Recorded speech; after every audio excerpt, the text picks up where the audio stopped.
Fraction bar, the line between the numerator and the denominator of a fraction. Many students have a basic understanding of what a fraction is. If we look closer, a fraction has three parts: a fraction bar, a numerator above the fraction bar, and a denominator below the fraction bar.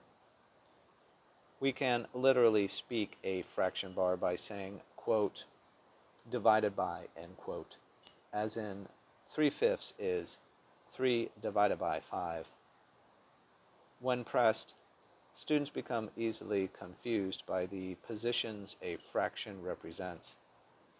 For example, if we have a 5, is it in the numerator position or the denominator position?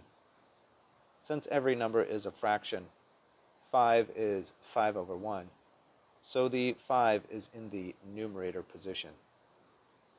Even more confusing, if we have 5 3/4, the quote 5 end quote seems to be in a quote middle position.